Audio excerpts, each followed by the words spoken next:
Hi guys, मैं हूं सुहेल। आप सबका आज की इस वीडियो लेक्चर में वेलकम करता हूं, स्वागत करता हूं। आज की इस वीडियो में हम सेंटेंस और उसकी काइंड्स को लर्न करेंगे। तो आइए देखते हैं हम सेंटेंस किसे कहते हैं, जिसको हम हिंदी में वाक्य कहते हैं। वाक्य को क्या चीज़ होता है, वाक्य किसे कहते हैं। शब्दों का वो समूह यानी वर्ड्स का ऐसा कलेक्शन, ऐसा सेट्स जो अपनी पूरी मीनिंग को क्लियर करे, सेंस को क्लियर करे, उसे ही हम क्या कहते हैं, सेंटेंस कहते हैं। क्लियर? यानी सेंटेंस शब्दों का एक ऐसा समूह होता है, एक ऐसा सेट होता है, एक ऐसा कलेक्शन होता है जो अपनी पूरी मीनिंग को क्लियर करे, अपनी पूरी मीनिंग को प्रकट करे, स्पष्ट करे, उसे ही हम क्या कहते हैं, सेंटेंस कहते हैं। यानी सेंटेंस के लिए दो चीज़ों का होना जरूरी है। एक तो ये पहला क्लियर हो रहा है कि शब्दों का वो कलेक्शन हो, एक समूह हो, एक ग्रुप हो वर्ड्स का, और दूसरा यह है जो सबसे इंपॉर्टेंट है कि उसकी मीनिंग क्लियर होनी चाहिए। अगर शब्दों का समूह है और उस समूह से कोई मीनिंग नहीं निकल रही है, क्लियर नहीं हो पा रही है, तो वो सेंटेंस नहीं हो सकता है। क्लियर? तो आइए देखते हैं इसके बारे में। We are going to market with our friends. एक सेंटेंस ऊपर लिखा हुआ है, we are going to market with our friends. इसको हिंदी में अगर हम कहें तो इसको कहेंगे हम अपने मित्रों के साथ या अपने मित्र के साथ बाजार जा रहे हैं। ठीक है? तो ये जो हमने देखा कि ये एक फुल स्टॉप से बंधा हुआ है, और इसमें देखिए 1 2 3 4 5 6 7 8 वर्ड्स इसमें आए हैं। यानी इन शब्दों को, इन वर्ड्स को एक में बांध दिया गया है। ठीक है? तो ये क्या बन गया है, सेंटेंस बन गया। क्यों बन गया? क्योंकि एक शब्दों का समूह है, और दूसरी बात यह है कि ये अपनी पूरी मीनिंग को क्लियर कर रहा है, स्पष्ट कर रहा है। अगर इससे मीनिंग क्लियर नहीं होती, भले ही ये शब्दों का समूह था, तो उसे हम सेंटेंस नहीं कहते। दूसरा हमारा है गोइंग और to our with we friends market. यानी ये जो ऊपर के शब्द हैं, वर्ड्स हैं, वही वर्ड्स नीचे भी हैं, एक इनको भी ग्रुप में रखा गया है, लेकिन इनसे कोई मीनिंग क्लियर नहीं हो पा रही है, इनका कोई सेंस निकल कर बाहर नहीं आ रहा है, कोई सेंस नहीं आ रहा है, इसलिए ये सेंटेंस नहीं है। तो पहला तो ये हमारा सेंटेंस है, और दूसरा वाला ये सेंटेंस नहीं है।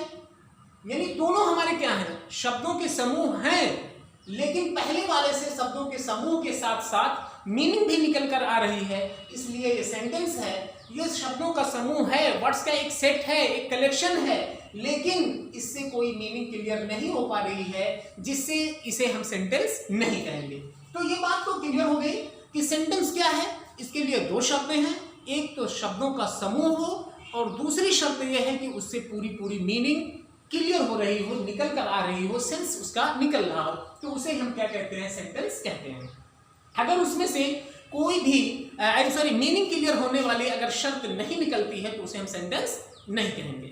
ग्रुप, आप ये वर्ड्स का ग्रुप ना हो, ठीक है, एक भी शब्द का आपका सेंटेंस बन सकता है। जैसे एग्जांपल के लिए कह दिया जाए गो। गो मीन्स क्या हो गया, जाओ, एक सेंटेंस बन गया, एक क्लियर बात आ रही सामने। तो यहां पर क्या हुआ, आपका वो अकेले ही क्या है, शब्दों का समूह नहीं है, फिर भी क्या है, एक सेंटेंस आपका बन गया है, क्योंकि मीनिंग क्लियर हो रही है। तो यानी सेंटेंस हमारा क्या होता है, शब्दों का समूह होता है, ठीक है, और वो उससे मीनिंग क्लियर होती है। अगर शब्दों का समूह है, मीनिंग क्लियर को नहीं कर रहा है, तो हमारा सेंटेंस नहीं है। ठीक है? पता ये चलता है कि सबसे इंपॉर्टेंट क्या होता है, सबसे इंपॉर्टेंट ये है कि उससे मीनिंग स्पष्ट और क्लियर हो रही हो। ठीक है? तो इसकी डिफिनेशन है, a sentence is a set of words complete in itself containing a subject and predicate and conveying a statement, question, command और exclamation। ठीक है? एक तो पहली बात यह है कि ये शब्दों का समूह, और इससे पूरी क्लियर मीनिंग होती है।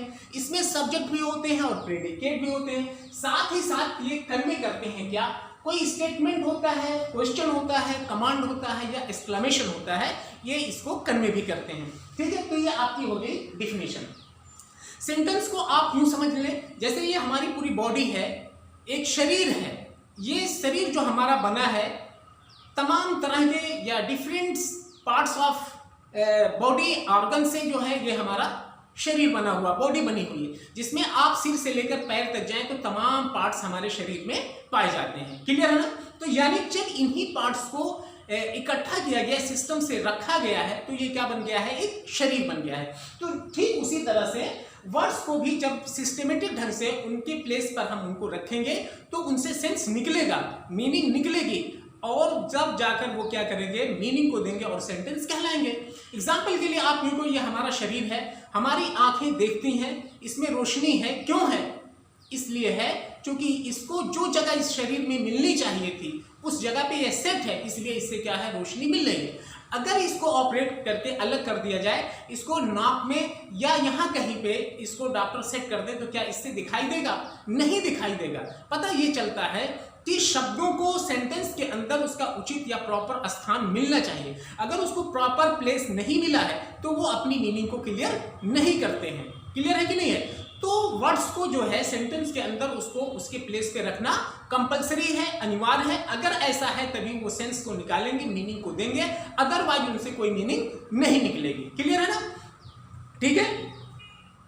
आपके पास मोटर बाइक है, मोटर बाइक का कोई भी जो पार्ट है उस पार्ट को अलग करके दूसरी जगह अगर सेट कर दिया जाए तो वो गाड़ी चल नहीं सकती, उसमें फंक्शन नहीं करेगी, वो काम नहीं करेगा। इंजन उसके इंजन के किसी पार्ट को अलग करके दूसरी जगह सेट कर दिया और दूसरे वाले पार्ट को उसमें डाल दिया जाए तो वो क्या हो गया, हालांकि सारे पार्ट आपके बाइक के वही है, इधर से उधर कर दिया गया है, लेकिन फिर भी उससे कोई मीनिंग क्लियर नहीं होगी, क्योंकि गाड़ी स्टार्ट ही नहीं होगी, चलेगी ही नहीं, तो वो मोटर बाइक आपकी काम नहीं कर रही है। क्लियर है ना? तो उसी तरह से सेंटेंस के अंदर जितने भी वर्ड्स आते हैं उनको उनका प्लेस मिलना चाहिए, तभी जाकर उनसे मीनिंग निकलती है, उनका सेंस निकलता है, और फिर जाकर उन्हें हम सेंटेंस कहेंगे। अदरवाइज की स्थिति में हम उनको सेंटेंस नहीं कह सकते। ठीक है। हमारी नाक जो है, ये नोज का काम क्या है, स्मेल करती है, ये है ना, ये गंध लेती है स्मेल को, और कान क्या करते हैं, हियरिंग का काम करते हैं, सुनने का काम करते हैं। अगर इनको हटा दिया जाए, एक दूसरी जगह पे कर दिया जाए, इसको यहाँ पे कर दिया जाए और ईयर को यहाँ, ठीक है, तो ये अपना काम ये अपना वर्क क्या करेंगे, बंद कर देंगे। तो ऐसी स्थिति में क्या होगा, ये हमारा शरीर भी क्या लगेगा, शरीर की तरह नहीं नजर आएगा। ठीक है, वो अलग हो जाएगा, कुछ उसको दूसरा रूप, उसको आप कहोगे क्या, भूत कहने लगोगे, अरे ये क्या हो गया, है ना। तो इसी तरह से आप यूं समझो सेंटेंस को, कि सेंटेंस के अंदर आने वाले सभी वर्ड्स को उसकी प्लेस से मिलनी चाहिए, फिर जाके वो अपना फंक्शन करेंगे, काम करेंगे, और तब ऐसी कंडीशन में ही हम उसे सेंटेंस कहेंगे। क्लियर हुआ? तो आइए हम कुछ एग्जांपल से इसको प्रूव करें। हमारे पास एग्जांपल है, the sun rises in the east, where do you live, open the window, how beautiful she is. अब देखिए यहाँ पे है पहला सेंटेंस हमारा, the sun rises in the east, सूरज पूरब में निकलता है। दूसरा, वेयर डू यू लिव, आप कहाँ रहते हो, ओपन द विंडो, खिड़की को खोलो, हाउ ब्यूटीफुल शी इज, वो कितनी खूबसूरत है। तो देखिए आप इसमें हम देख रहे हैं कि the sun rises in the east, इसमें एक स्टेटमेंट है, एक बात कह दिया गया, कुछ कह दिया गया है। ठीक है। तो ऐसे सेंटेंस जिसमें कोई स्टेटमेंट होता है, कोई बात कही गई होती है, तो ऐसे सेंटेंस को हम असर्टिव सेंटेंस कहते हैं। क्लियर हुआ? तो ये हमारा तो हो गया स्टेटमेंट वाला, जिसमें कोई स्टेटमेंट होता है, कोई बात कह दी गई होती है। दूसरा हमारा वेयर डू यू लिव, आप कहाँ रहते हो। अब इसमें क्या है, इसमें कुछ कहा नहीं गया, आपसे क्वेश्चन किया गया है कि आप कहाँ रहते हो, अब इसको आपको आंसर देना पड़ेगा। तो ये तो हो गया हमारा इंट्रोगेटिव। ओपन द विंडो, खिड़की को खोलो। ठीक है, इसमें स्टेटमेंट नहीं है, कोई बात कही नहीं गई है, बल्कि आपको आज्ञा दी गई है, आपको कमांड किया गया है कि ऐसा आप करो, ऑर्डर दिया गया है, तो इसे हम कहेंगे इंपरेटिव सेंटेंस। अगला हमारा है हाउ ब्यूटीफुल शी इज, वो कितनी खूबसूरत है। ठीक है, यानी यहाँ पे क्या है, एक एक्सक्लेमेशन है। एक्सक्लेमेशन मीन्स जब यहाँ की बात, यहाँ हमारा क्या होता है, हार्ट होता है, ये हार्ट की बात जब यहाँ जबान तक आ जाती है तो उसे ही हम क्या कहते हैं, वहीं पे हमारा क्या होता है, एक्सक्लेमेशन होता है। और एक्सक्लेमेशन की कंडीशंस कब होती है, जब बहुत ज्यादा खुशी हो या बहुत ज्यादा गमी हो या आश्चर्य या वंडर सरप्राइज की बात होती है, ऐसे में ही एक्सक्लेमेशन आता है। आप जमाने से किसी बात को दबाए हुए हैं, अपने सीने में, अपने दिल में रखे हुए हैं, और कुछ ऐसी परिस्थिति, ऐसी हालात आ गए, सर्कमस्टांसेस आ गए कि आपके जबान पे वो बात आ गई, तो वहां पे क्या होता है, एक्सक्लेमेशन होता है। यानी दिल की बात जब जुबान पे आ जाए, जिसको आप कंट्रोल नहीं कर पाओ, ऐसी परिस्थितियां तब होती हैं जब बहुत ज्यादा आप खुश होते हो, तब आप अपने आप को कंट्रोल नहीं कर पाते, या बहुत ज्यादा गम दुख में है, तब भी आप उससे परिस्थितियों को नहीं भाग पाते हो और उसमें आप निकाल देते हो, ठीक है ना। तो ऐसे सेंटेंसेस को हम क्या कहते हैं, एक्सक्लेमेशन कहते हैं, ठीक है। तो आइए असर्टिव सेंटेंस को हम देखें। हमारा है assertive sentence, and assertive sentence makes a simple statement about someone और समथिंग। क्लियर? ये पहले भी बताया गया कि एक स्टेटमेंट होता है किसी के बारे में, किसी व्यक्ति के बारे में या किसी वस्तु के बारे में कोई स्टेटमेंट हो तो उसे हम क्या कहते हैं, असर्टिव सेंटेंस कहते हैं। The train arrived a little late, ठीक है। एक एग्जांपल है आपके सामने, वो उसमें क्या लिखा हुआ है, ट्रेन जो है या रेलगाड़ी थोड़ी देरी से पहुंची। क्या पहुंची? अराइव माने पहुंची, अ लिटिल लेट माने थोड़ी देर पहुंची, थोड़ी देरी से। A good boy obeys elders, अच्छे लड़के क्या करते हैं, अपने से बड़ों का हुक्म मानते हैं, आज्ञा को मानते हैं, उसका ओबे करते हैं। तो यहाँ पे क्या देखा हमने, एक स्टेटमेंट देखा, इसलिए ये हमारे दोनों एग्जांपल जो हैं ये असर्टिव सेंटेंस के हैं। ऐसे सेंटेंसेस को हम असर्टिव सेंटेंस कहते हैं। क्लियर? दूसरा हमारा है इंट्रोगेटिव सेंटेंस। इंट्रोगेटिव सेंटेंस क्या होता है, जिस सेंटेंस के अंदर क्वेश्चन पूछा जाता है, कुछ सवाल किए जाते हैं, प्रश्न किए जाते हैं, ऐसे ही सेंटेंस को हम इंट्रोगेटिव सेंटेंस कहते हैं। And interrogative sentence ask questions, ठीक है। एग्जांपल के लिए, आर यू हिज फ्रेंड, क्या आप उसके दोस्त हो। Was she present in the class yesterday, क्या वो कल क्लास में प्रेजेंट थी। व्हाट इज योर नेम, आपका क्या नाम है, ठीक है। Bring me a glass, I am sorry, ये यहाँ पे तो इंपरेटिव सेंटेंस हो जा रहा था, ठीक है, sorry. What is your name, who is your friend, आपका दोस्त कौन है। तो इस तरह से जो भी होते हैं सेंटेंस जिसमें क्वेश्चन किए जाए तो उसे हम क्या कहते हैं, इंट्रोगेटिव सेंटेंस कहते हैं। नेक्स्ट हमारा है इंपरेटिव सेंटेंस। ये इंपरेटिव सेंटेंस क्या होता है, ऐसा सेंटेंस जिसमें कोई कमांड की बात होती है या एडवाइस दिया जाए, किसी को कोई सलाह दिया गया है, किसी को कोई सुझाव दिया गया है, किसी को कोई चेतावनी दी जाती है। क्लियर?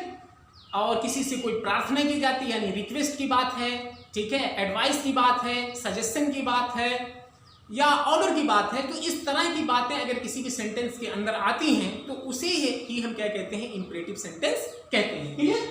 तो an imperative sentence gives command, advice, warning और सजेशन एटसेट्रा। इस तरह के सेंटेंस जिसमें कमांड की बात होती है, एडवाइस, वार्निंग। एग्जांपल के लिए, गो देयर, आप वहां जाओ, ठीक है। Open the door, open the door, दरवाजे को खोलो। यहाँ पे क्या हुआ, कमांड की बात हो रही। Please give me your book, कृपया अपनी किताब मुझे दे दो, ठीक है। आप मुझे अपनी किताब दो, प्लीज गिव मी, मुझे दो, योर बुक, अपनी बुक, है ना। तो यहाँ पे क्या हुआ, देखिए रिक्वेस्ट की बात आ रही है। यहाँ पे क्या हो रहा है, रिक्वेस्ट हो रहा है। Always work hard and be truthful, हमेशा कठिन परिश्रम करो और सच रहो, ट्रूथफुल। क्लियर है? तो यहाँ पे क्या दिया गया, यहाँ पे तो एडवाइस दी जा रही है ना, या सजेशन की बात आ रही है। दूसरा है, डू नॉट एब्यूज एनीबॉडी, यहाँ पे प्रोहिबिशन है, मनाही है, रुकावट है कि किसी को गाली मत दो। Come and sit with me, आओ और मेरे बगल में बैठ जाओ। क्लियर है ना। तो इस तरह की जो बात होती है, ये सेंटेंस होते हैं, ऐसे सेंटेंस जिसमें command, advice, suggestion, request, prohibition, warning इत्यादि बातें आती हैं तो उसे ही हम क्या कहते हैं, इंपरेटिव सेंटेंस कहते हैं। क्लियर?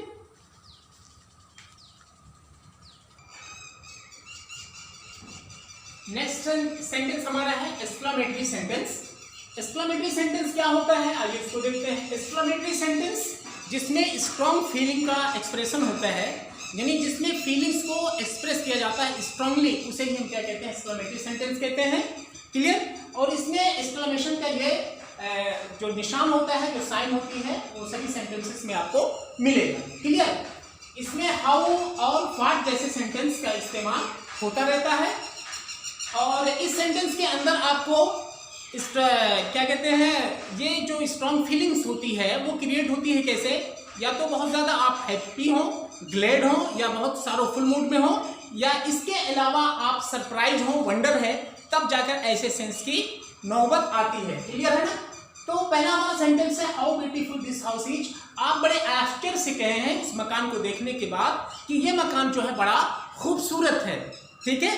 आश्चर्यपूर्वक आपने इस बात को कहा है। अगला है, अलास शी इज नो मोर, बड़े दुख की बात है कि अब वो नहीं रही, ठीक है, मर गई। तो यहाँ पे उसका मरना, ठीक है, उसका न रहना इस दुनिया में क्या है, यहाँ पे अलास जो है एक्सक्लेमेशन को मेंशन कर रहा है। क्लियर है ना। तो यहाँ पे अलास जो बता रहा है इस सेंटेंस के अंदर, ये आपको दुख, सारों को व्यक्त कर रहा है, एक्सप्रेस कर रहा है। अगले सेंटेंस में आपने देखा रुरा लिखा है, ये क्या करता है, ये जॉय को एक्सप्रेस कर रहा है। We have won the match, match जीतने के बाद आप काफी खुश हो और आपने क्या किया, हुर्रा बोला, ठीक है, खुशी का इजहार किया आपने। तो इस तरह से ये क्लियर होता है कि इसमें खुशी और गमी या आश्चर्य की बात होती है, तभी जाकर ये स्ट्रॉन्ग फीलिंग जो होती है आपकी वो जबान तक आती है, जिसको बड़ी मजबूती के साथ अपने हार्ट में आप छुपाए रखते हो और उसको क्या करते हो, जबान पे ले आते हो। क्लियर है ना? तो ऐसे ही सेंटेंस में आप क्या करते हो, एक्सक्लेमेटरी सेंटेंस में ये कंडीशंस आपकी पैदा होती है। अगला सेंटेंस हमारा है how beautiful, what beautiful hair she है, उसके बाल कितने सुंदर हैं, उसके बाल कितने सुंदर हैं, यानी उसके बालों की तारीफ हो रही है। तो आपको उसके बालों की जो तारीफ हुई है, जो उसके बाल खूबसूरत हैं, तो उसकी खूबसूरती पे आपको क्या हुआ, वंडर हुआ है। तो ऐसे सेंटेंस जहां पे स्ट्रॉन्ग फीलिंग का एक्सप्रेशन होता है, तो ऐसे सेंटेंसेस को हम क्या करते हैं, कहते हैं एक्सक्लेमेटरी सेंटेंस कहते हैं। और एक्सक्लेमेटरी सेंटेंस का जो ये चिन्ह होता है, ये आपको मिला रहता है। कैसा, जैसे आपका आई होता है, उसी को आप ये आई रहता है, इसी को उल्टा कर दो, उसी का क्या होता है, ये साइन ऑफ एक्सक्लेमेशन का निशान होता है, ये चिन्ह होता है। क्लियर हुआ? तो आज के इस वीडियो में हमने सेंटेंस और उसकी काइंड्स को लर्न किया है। मैं आप सबसे उम्मीद करता हूं कि ये वीडियो में आपको जो है सेंटेंस और उसकी काइंड्स पूरी तरह से आपको क्लियर हो चुकी होगी। और अगले वीडियो में हम किसी दूसरे कॉन्सेप्ट के साथ जो है सेंटेंस से ही रिलेटेड हम मिलेंगे। और very very thank you for watching this video.